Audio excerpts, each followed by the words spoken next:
Do you remember a couple of weeks ago I said this? And so it begins. The press has the unenviable task of basically saying, will you disavow this group that wants to bring down corruption and stop child trafficking? Oh, things have happened since then. The tables have kind of turned on them. Because right now, everybody and their dog, except the leftist media, are disavowing this. It's a movie called Cuties.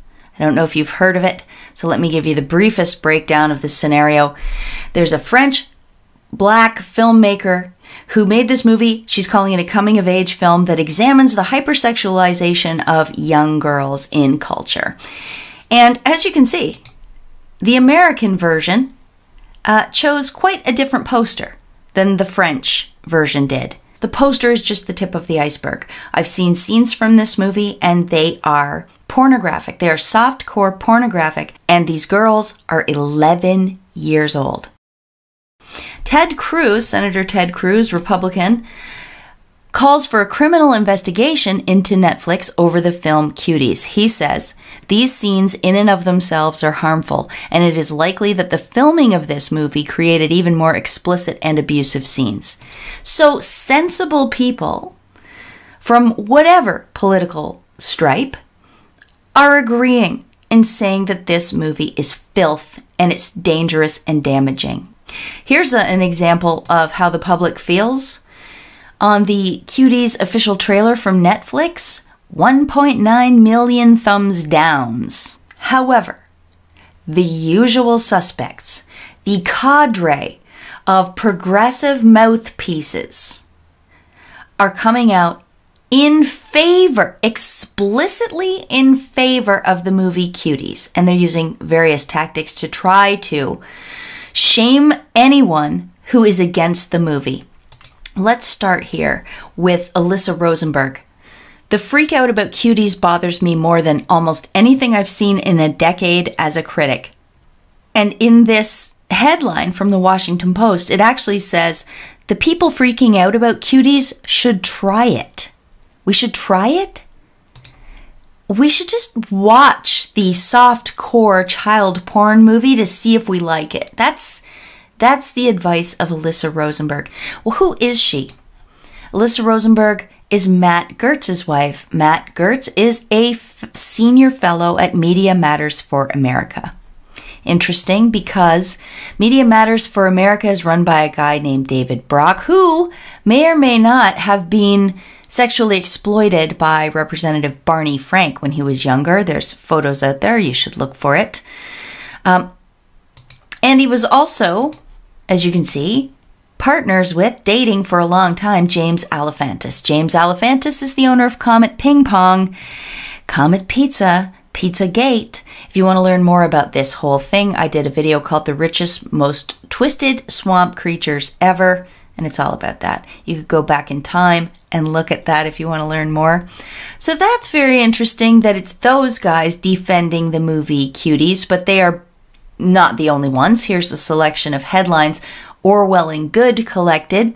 You might think that the people who are pro softcore child porn would be the creepy ones, but of course, the media mouthpieces have done what they always do. They've just flipped the script. Slate says the creepy conservative obsession with Netflix's Cuties explained. And these other two headlines say, why is the alt-right obsessed with pedophilia? Why are right-wing conspiracies so obsessed with pedophilia? Flip the script. The absurdity of it is obvious if you say, why are rape crisis centers so obsessed with rape? Why are the police so obsessed with speeding? You get my point. Here's Rolling Stone doing the same thing, how Cuties is fueling the far right's obsession with pedophilia.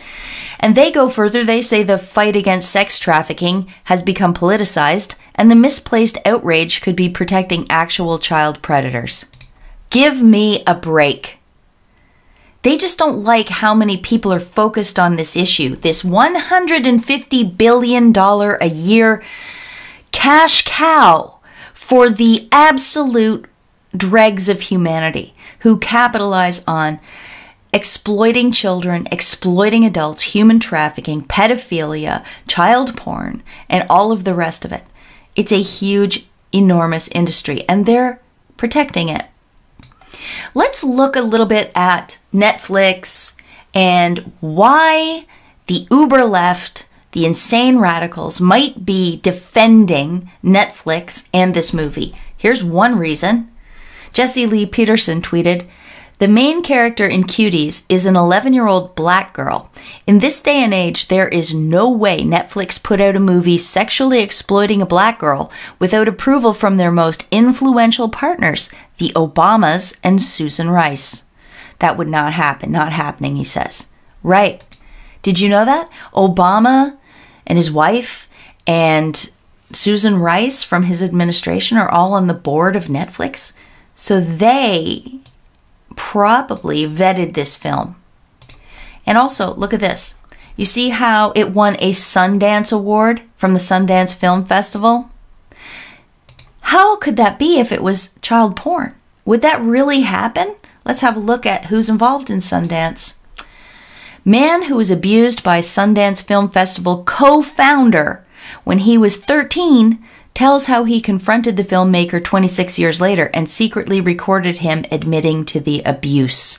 This is from the 29th of April, 2019. Sundance Film Festival co-founder charged with sex abuse. Sterling Van Wagenen, Oscar-winning filmmaker and co-founder of the Sundance Film Festival, has been charged with sexually abusing a 9-year-old girl. Salt Lake City, Utah. He's from Utah, by the way. April 11th, 2019. What else can we dig up on Netflix? This just happened on the 14th of September. Jerry Harris from Cheer under FBI investigation for allegedly soliciting sex from minors. Further in that article, we find out that in February, Harris stood on a Dallas stage beside Oprah Winfrey, who handed him her microphone and asked him to pump up the crowd with his signature Matt talk. The same month, he interviewed celebrities on the red carpet of the Oscars for the Ellen DeGeneres Show. In June, he filmed a short video with former Vice President Joe Biden, encouraging young black voters to turn out on Election Day.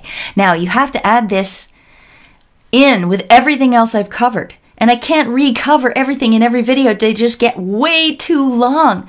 But Joe Biden also partnered with Lady Gaga in a abuse survivors effort, some NGO they started together. Meanwhile, Lady Gaga is sitting there surrounded by children with blood dripping down their faces. She's involved with Marina Abramovich, who did the spirit cooking things. And Ellen DeGeneres just lost her television show for supposedly just for being a horrible, mean bully person. But Ellen DeGeneres has been tied to a lot of these other situations. And Oprah, we don't even need to get started. Oprah is tied to Weinstein. Oprah is tied to John of God in Brazil, where he ran his baby mill, impregnating teenagers. Look, all the same names keep coming up over and over. Now we've got this guy, a Netflix star, who is under FBI investigation for allegedly soliciting sex from minors. There's screen grabs where he blatantly says that he can get them to a place where nobody will find them and they can do things. It's a pretty damning case. As for Joe Biden, you should go check this out. This person, Ram Rants on Twitter, he's compiled a whole thread of Joe Biden fondling little girls. This stuff is real. And if you see the videos, you will know how absolutely creepy and inappropriate it is. The girls flinch. He's got his hand right on the side of their tiny undeveloped chests, and he whispers in their ear and he kisses their head and he strokes their hair, and the parents look demoralized and frightened, and they've got these perma smiles on their faces because they probably don't know what to do. This is all on film. You wonder why. They're all speaking with one voice to defend this film as art. It's just art, they say. All those lingering crotch shots on these 11-year-old girls where they're touching themselves, that's just art, they tell us. We're rubes. We don't get it. We don't have it in us to appreciate the nuances of this. That's what they're telling us.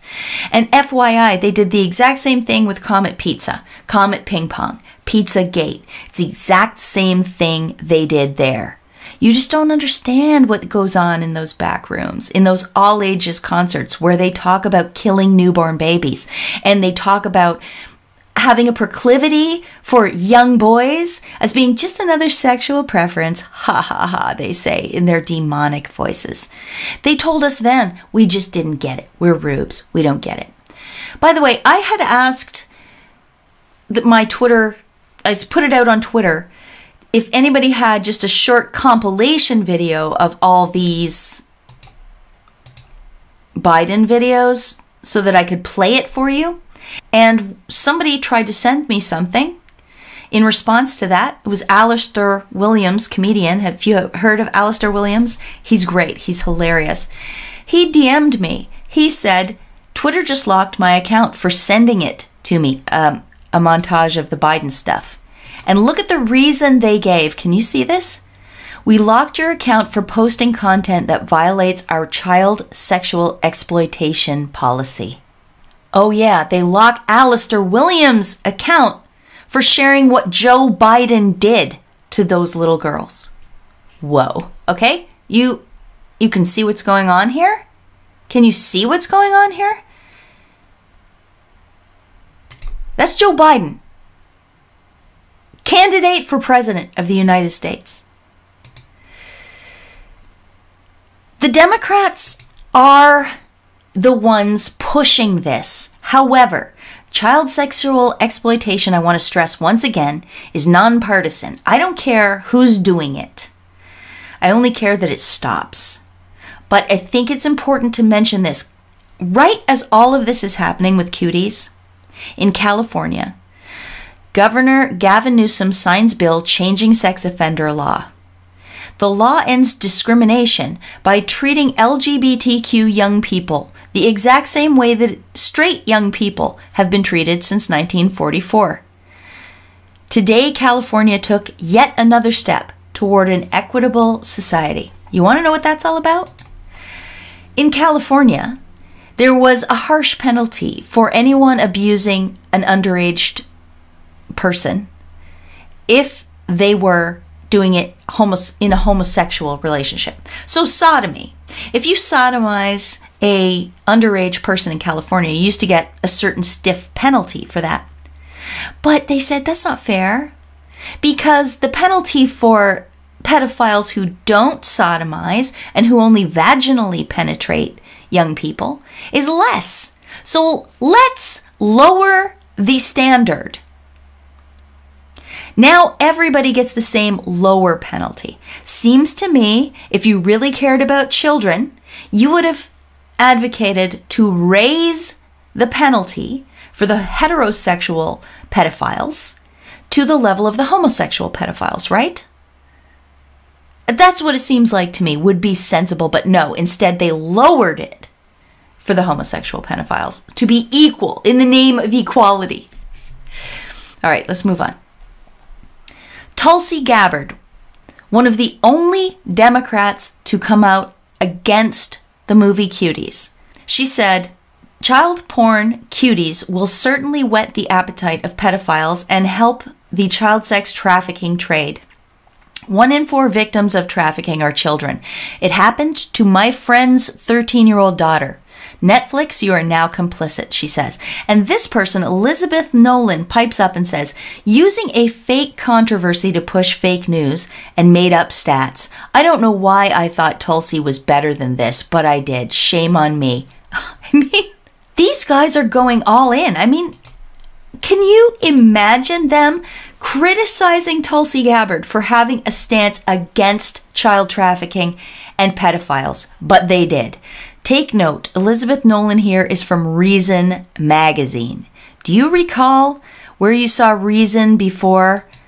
I mentioned it a couple of videos back, but I'll get to that in a minute. Let's look more at Elizabeth Nolan Brown.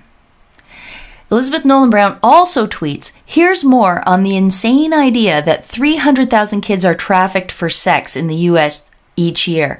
A myth that won't die, she says, in part thanks to Ashton Kutcher. And she links to a video made by Reason magazine. Here is a snippet from that video. In the United States, there's between 100 and 300,000 child sex slaves in the United States today. The number ran everywhere. It ran in the New York Times. It ran in USA Today. It was in CNN. Every damn media outlet took and accepted this without ever looking at the source material. That's Michael Lacey, a former owner of Village Voice Media, which owned Backpage.com at the time. A cover story in the Village Voice revealed that the 100,000 to 300,000 number that was being talked about was being taken out of context. That's Michael Lacey, a former owner of Village Voice Media, which owned Backpage.com at the time. Backpage.com, I covered in another video, was a major hub for sex trafficking. They would place ads on there and then they would ship the girls or boys around from the contacts they made on that site. And this Elizabeth Nolan from Reason magazine wants you to take that guy's word for this. A little bit deeper, let's look. Who else is speaking out in favor of the movie Cuties? This guy, Nick Gillespie.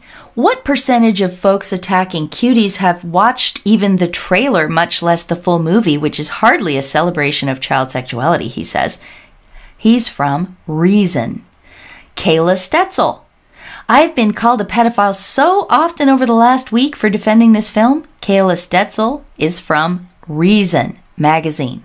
This woman, Kathy Young, who hasn't seen the film, by the way, as she admits right here. Quick thought on Cuties, which I haven't seen.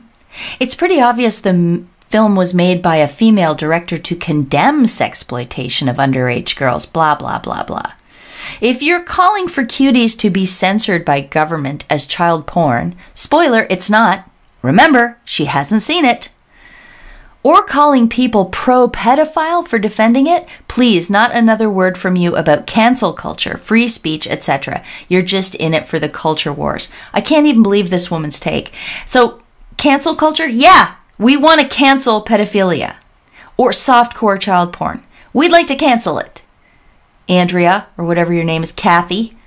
But Kathy had to say that, I think, because she works for Reason. Reason magazine.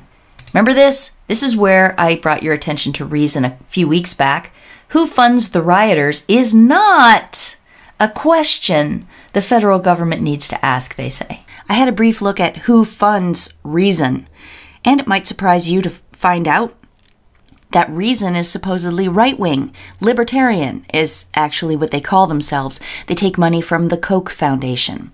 And if you look at the Reason Foundation, they belong to this group, this network called the Atlas Network. And that's a collection of right-wing think tanks. It has connections back over to the UK. So this is a surprise, isn't it? Except when you consider that libertarianism and progressivism kind of end up in the same place with this anything goes mentality. And as you can see, both of them take the stand that it's just art to exploit children. So it's left and right. They're both doing it. I want to show you the Huffington Post, their coverage of the anti-child trafficking movement and how they use statistics to downplay what's happening, but their statistics are not even backed up with the facts I can find. Let's look at this. It's out of control. How QAnon undermines legitimate anti-trafficking experts.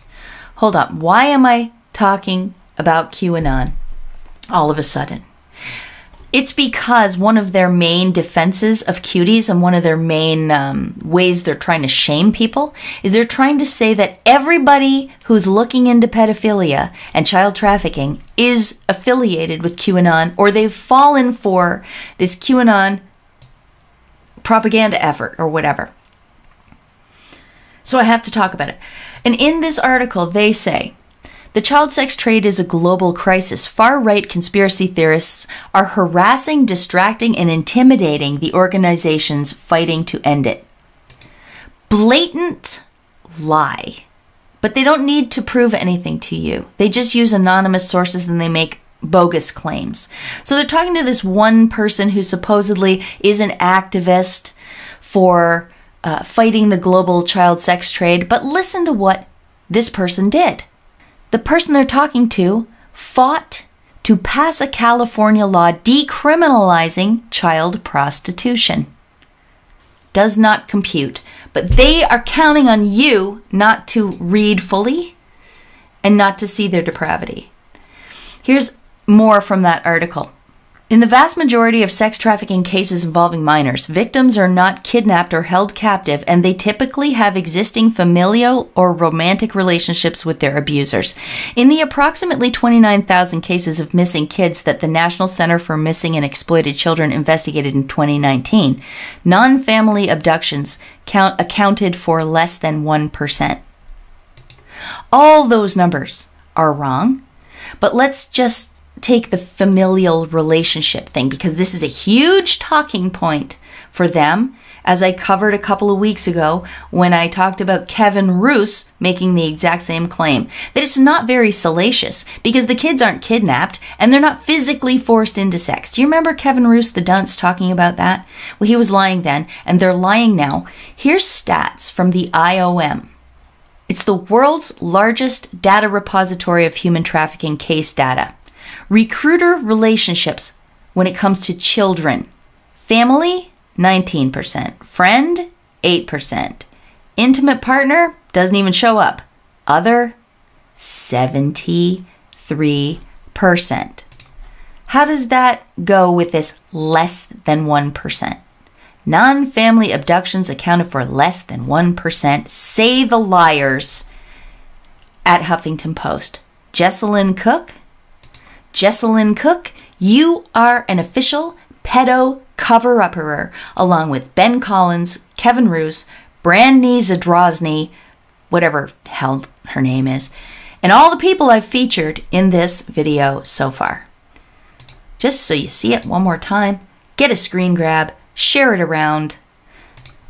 Even in their article about this, even from Polaris Data, which is a very sketchy organization tied to the Clintons, it says almost half of identified cases of child trafficking begin with some family member. So that means more than half don't. More than half begin with a stranger. And their misinformation and propaganda is causing normal people to have the wrong impression. Look at this person, Call Me Daisy. More than 90% of sexually abused kids are abused by people they know. Family, neighbors, pastors, and teachers. Pedophiles, look at this. Listen to this disgusting statement. Pedophiles don't generally abuse kids. What? People with sociopathic traits and substance abuse often do. The QAnon hoax pushes this false idea of normalization. It's wrong. No, Daisy, whatever your name was, you're wrong. Huffington Post did another similar article back in February of 2020. You see that the pressure on them, the cover-uppers, it's increasing. More and more articles are coming out bashing people who are looking into child trafficking. They are panicked. The interesting thing I want to point out here is what they originally called this article before they changed the headline. America doesn't need any more awareness about human trafficking. They're running out to discourage people from looking at it. It's unbelievable. So they try to downplay it, but they're also trying to politicize it at the same time as they're accusing our side of politicizing it. Remember, Kevin Roose, dunce, kept saying that this is all about the Republicans and pro-Trump people going after Democrats. Well, no, as I've proven, the QAnon stuff is nonpartisan. Wants to end corruption on both sides of the aisle, on all sides of the aisle, everywhere. Specifically wants to end child trafficking. And this is provable from the Q drops. I already went over it, so I won't. So Kevin Roose is politicizing it. Everybody's politicizing it. Here's Axios putting out a tweet that says, GOP politicians are jump-starting a Netflix boycott in response to the film Cuties. Their stance is linked to a child sex trafficking conspiracy theory central to the QAnon movement. You see Axios? They deleted this, by the way. They deleted it. Well, here, let me just refresh your memory. QAnon dropped number 2. They never believed for a moment they, Democrats and Republicans, would lose control. This is not an Republican versus Democrat battle. QAnon drop number 3, not about Republicans versus Democrats. Drop number 4, this was a hostile takeover from an evil, corrupt network of players, not just Democrats. And on it goes. On it goes. Recently, Q posted a huge list of Democrat and Republican establishment people who had been charged with crimes against children. Huge list. Both parties. Here's Melissa Ryan tying this whole thing to QAnon. And when Tulsi Gabbard tweeted her objection to Cuties, Melissa Ryan jumped in there to tie Tulsi Gabbard to QAnon.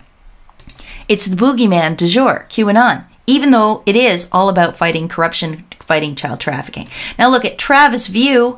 He's horrible. He came after me one time, but he's so dumb. It doesn't matter. But here he is. Note to all newsrooms, 100% of Save Our Children rallies are actually QAnon rallies. Or really, 100% of everybody. So are you taking note, Democrats? Are you taking note, libertarians? Are you taking note, independents, or people who hate politics altogether? Travis View here is telling you that if you want to save our children from sex traffickers and pedophiles, you are absolutely QAnon rally. QAnon tricked you, even though you may never have heard of it before. You've been brainwashed by it. If you want to save the children. Travis goes on to say, if you fail to report on the QAnon roots of these rallies, then you're just doing PR and recruitment for an online extremist movement. Isn't that funny? Isn't that funny? So, can Travis View admit that if you aren't speaking out against pedophilia, then you are pro-pedophilia? Will he admit that? He won't. These people are base. But the fact is, all of this negative media publicity and all these smear campaigns and people like Kevin Roose and people like Travis View, they're having real world impact, or at least it's giving Facebook an excuse to delete people from their platform. This person says, voicing a person's outrage of child trafficking is hate speech. This is from Facebook. Your group has been disabled. This is because End Child Trafficking Worldwide Now goes against our communication standards on hate speech. This is what these people are doing. They're insane. And like I said, they were put in the position of having to defend child trafficking and pedophilia. And you know what? They're actually doing it. Here's something. Jared Holt says the Arizona Democratic Party released a statement after QAnon supporters were spotted at both a Latinos for Trump roundtable and an Arizona Republican Party office. At least one QAnon supporter was spotted at Trump's Latinos for Trump roundtable in Phoenix today. A QAnon supporter was also captured by news cameras inside an Arizona Republican Party office volunteering for Trump. Oh my God. These guys are way more obsessed with and focused on normal people who might be interested in what QAnon is saying than they are about child traffickers. This guy, someone asked him, hey Matt, would you let your 11-year-old daughter do the same things like acting in a movie like that? He's referring to Cuties, of course. And Matt says, absolutely. If my 11-year-old daughter had the maturity level and talent and was cast in a well-written film like that, I would be a real piece of shit to not allow her to act. Wow. I don't know if he has an 11-year-old daughter, but if he does, perhaps someone should be watching him closely. The funny thing is, Matt is also an anti-QAnon person. Of course he is. It's all the rage right now among the blue checks to get your kicks in at QAnon for trying to stop corruption and trying to stop child trafficking. All good blue checks should fight against that, right? Kevin Roose and Travis View and Ben Collins and Brandy and all the rest of you. I want to play you, I think it's about 2.5 minutes, I might cut it shorter, of Matt speaking to someone on this podcast. So why is it settling on child trafficking? Why is that the issue? Well, who could possibly support that? It's such an easy thing to be against. Obviously, everyone is against child trafficking. And, what we've been seeing recently, actually, is QAnon is online, especially since the coronavirus pandemic, is that, QAnon first was mainly Donald Trump's most very online supporters, who then would share this information that they got from these from Q on these forums to a broader online Trump public, like mainstream Trump supporters on Facebook. And with the coronavirus pandemic, with everyone being home, they start hearing from their family or relatives who hear about this stuff from these different Facebook forums, and they start spreading it beyond these Facebook groups. And then everyone's home, bored, they're consuming this stuff, and it sort of wraps in all these different things. You have the Trump supporters who are solely focused on the Donald Trump aspect of Trump taking down his political opponents who are doing these bad things. But then, like I said, since the pandemic, you also have, Facebook moms, middle-aged women who are very protective over their children and hate to hear, these stories of, sexual abuse against children, because obviously, yes, horrible things. But they hear this stuff from QAnon, and they get wrapped up into this world, and there you go. QAnon gains another member and continues to spread throughout the political discourse. And we're talking with Matt Bender of Mashable. I think it shows what they're really concerned about. The movement is growing. It's growing. And it's not just right-wing anymore. That really, really scares them. Let's have a look at some other headlines to prove that. The birth of Q a mom. Parenting influencers have embraced sex trafficking conspiracy theories, and it's taking QAnon from the internet into the streets. They're concerned about child trafficking, and they're taking their fight to the streets. That's what really scares them. Also, from this magazine online, Glossy, I love you, my beautiful QAnon, when lifestyle influencers also peddle conspiracy theories.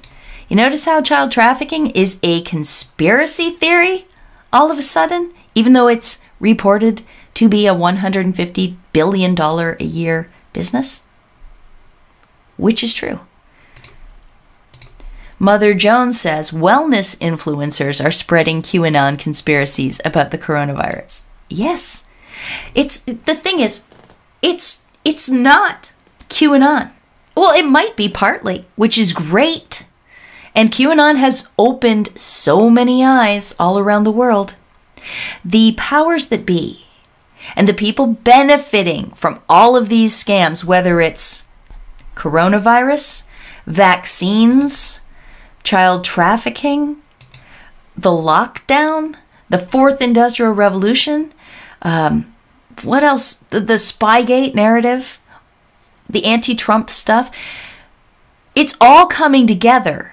Because actually it does all link back to the same cabal of globalist oligarchs. They're all in it. How did you think they bought all the media? To tell you that child trafficking is a conspiracy theory. That the idea that somebody might have been spying on the president is a conspiracy theory. The idea that vaccines might cause damage to you is a conspiracy theory. The idea that they really haven't isolated the virus and lockdown is a total sham, that's a conspiracy theory. You see how handy it is for them? And all these things are coming together because there is a great awakening. I just love how they acknowledge that the lockdown has spread these messages and connected people. Mike Bender admitted it, and this chart proves. Look at this. Look at the spike. By the way, I got that graph from Brandney Zadrozny. I can't say her name. Listen to her, by the way.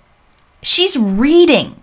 Brandy Zadrozny is just so passionate about fighting against QAnon and conspiracy theories that she has to read her segment on Ali Velsh's show. Marc-Andre Argentino is a data scientist, and he studies extremists. He made this chart for me using CrowdTangle, which is a Facebook-owned tool. It shows the activity of hundreds of the largest QAnon groups. Do you see that spike? That's in March, when states began COVID-19 lockdown measures.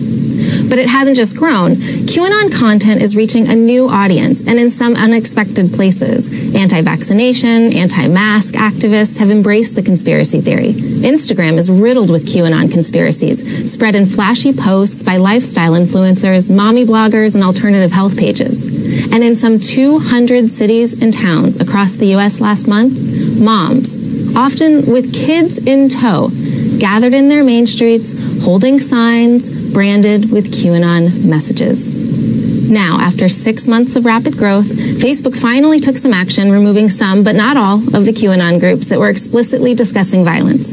Twitter made a similar, stronger sweep the week before, and those moves have decreased but not eliminated QAnon activity on the platforms. Ali? All right, so God, she's pathetic, but I do love the panic. I do love that they're trying to say that anybody looking into any of this is a conspiracy theorist. We've won. It's just a matter of them, getting to their last breath. They'll get there because it's all falling apart. The arson story is all falling apart. The corona hoax is falling apart. The global government is being exposed. And child trafficking, their cash cow, their golden ticket. Human trafficking in general. People are waking up. People are realizing it. And this is global. Definitely a global awakening happening right now. And no amount of Ali Velshi fake newsing it up is going to stop it. So what do you do if you've got friends, you've got coworkers, you have neighbors who believe this QAnon stuff? Shannon Foley Martinez is, and I hope you're sitting down for this, an ex-neo-Nazi and a current Yale professor who specifically works to de-radicalize people who've fallen victim to online radicalization.